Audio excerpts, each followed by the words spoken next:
Yes, let's continue from where we stopped. Today we're going to be looking at identifying states. Now, so far our app has no state. That is, there is essentially no user interaction and nothing ever changes. So state is simply those information that can change when there is a user interaction by button click or anything. When you type inside the search, so as those changes, the list, as the number of listed item reduces or increases, will cause such states. So all those information that can change, which can be represented in a code, they are known as state. Now our task now is to identify what information can change as the user interacts with the app, and to represent that information in code as state. Now when we are done, the app still won't be interactive, but we'll have defined the bits of data that can change. So in this section we are not making the app interactive, but we are trying to be able to identify those data that can change. So how do you do that? We actually put them inside the state. So before the render function, that's where you locate your state. So you do that by saying constructor, by invoking this constructor function or method.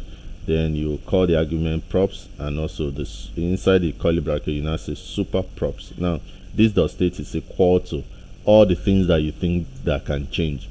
So example is the filter text and the in stock checkbox. So we initialize them. That's inside this constructor. So for the filter text, initially it's going to be empty string. The in stock only is going to be false, and the product is going to be these products that you have in your database or you earlier said. So these are the data. We know we had coded our data. Now we have the render. Then we're going to pass them down by using for the filter text. You have these dots. You remember all these components. You go inside them one by one. Filter dot state equals to in curly brackets for values JavaScript code. This dot state dot filter text. For in stock we have this dot state dot in stock only. So these are the two things in filter. Then in product table we have the other things, the three of them. The products the same way, the filter text, and the in stock only. These three things are going to affect the product table. That's why we brought them in here. Now the product form, we are leaving it out for now, so we export. So the next thing is to quickly go into the so this is the new code that you're going to be using. I left it somewhere too, so this is where I left it. You can also copy it and paste and be able to experiment this is it. So this is the new code. So that is what I'm having now. Now when you get to filter.js, the same way you now pass down what you already put in the upper one, which is the filter text and the filter button. So to pass them you use props. So you pass the state down using props. So you indicate the state in the upper component, whereas in the down component you use this dot prop. The upper one use this dot state and put. But here now in the value and the checkbox area, that's where you bring in the what you're passing. So you have this dot prop filter text, and here in the checked we have this dot prop in stock only. So take note of how you do this. Then there are other places where we have state change. That is where we're going to look at now. So we've taken care of what is in the products. Then we'll pass it down to the component that are following the products.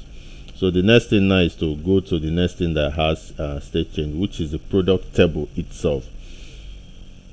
So quickly head into the product table. This is the product table. But inside the product table, we are also going to have another state change because things are changing there. So we'll take care of it. Things like the sortable column header, which is another JavaScript file that we are going to create. So inside it we'll do the state, bring in the state just the normal way, constructor props, super props, then this dot sort by key and order. This is the sortable. Want to put it in this form. Now remember there are two places that we are colored, but now I want to put it in one form so that any current one can be highlighted the right way.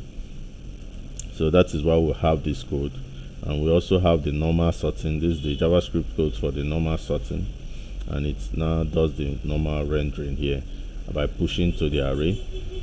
So here now we also have this. We are going to pass down this very state down to the sortable column. That's why we have this dot state dot sort. for the first button and for the second one. First one is name, second one is price, and that's why when we now got to this sortable column header, we now did it here. So this is the this is where it is receiving it using props.current sort direction, and it renders it. But take note of this sortable column.current. This is where the CSS is coming. You know, whenever you say class name, you're bringing in the CSS, and this is the CSS that gives the background color to be blue, and that is why we have this background blue. So after the sortable column, I think that is the last thing. The sortable column is the last thing.